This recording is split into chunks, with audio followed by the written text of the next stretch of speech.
Kailangan pa ba natin ng hari? Guys, pagbati po ngayong kapistahan ng Christ the King. At tamang-tama sa ating pagninilay ngayon, ang katanungan, kailangan pa ba natin ng hari?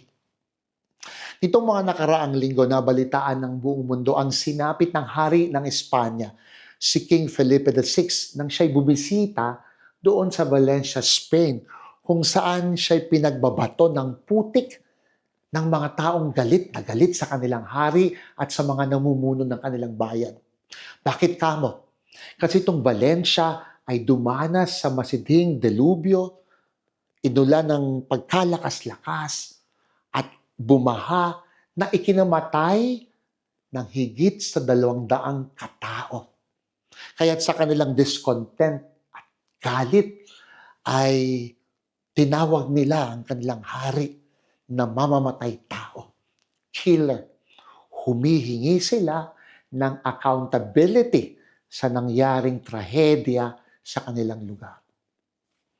Sa ating Ebanghelyo, John 18:33-37, si Jesus ay iniharap kay Poncio Pilato, isang gobernador.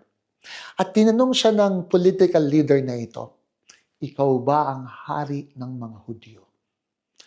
At ang sagot ni Jesus, "Ang aking kaharian ay hindi mula sa mundong ito.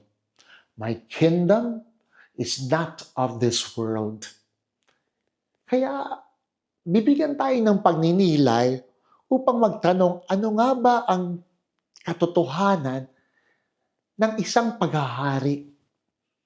At sa buhay ni Jesus, nakita natin na hindi kapangyarihan ang kanyang inasam. It is not power na hinahanap ng sino mang gustong maghari. Bagkus kanyang isinakatuparan at ipinaglaban at ipinahayag ang katotohanan, truth. Hindi ang kabulaanan. Ang pagmamalasakit, hindi ang pagpapakitang tao, at ang tunay na serbisyo na handang magbigay kahit ng sariling buhay. Yun ang ipinakitang uri ng paghahari ni Kristo. Kaya sa tanong kung kailangan pa ba natin ng hari, bawat isa sa atin ay kailangang magnilay kung ano nga ba ang inaasahan natin sa isang hari o sa isang namumuno.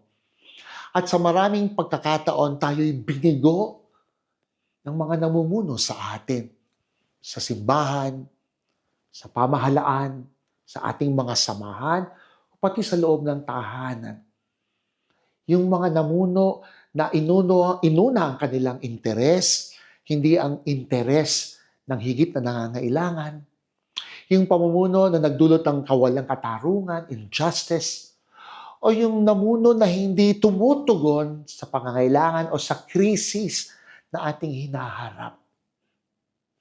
Samantala, siguro sa pagninilay na ito, atin ding naintindihan na sa tunay na diwa ng paghahari, kukulangin ang anumang politikal na hari o anumang pangakong ibibigay sa atin ng sinumang hari. Sapagkat tanging sa paghahari ni Jesus, doon natin nakita ang tunay na pagtataya at ng kahariang nakabase hindi sa kapangyarihan, kundi sa tunay na pagmamahal sa kapwa. Isang paghahari na itinataas ang nasa ibaba, binubuksan ng pintuan para ang lahat ay maging bahagi ng kaligtasan. Paki-like, paki-share po ang ating social media, TikTok, Facebook at YouTube account. Laging tatandaan, all is grace, so be a blessing. Pagpalain kayo ng poong may kapal.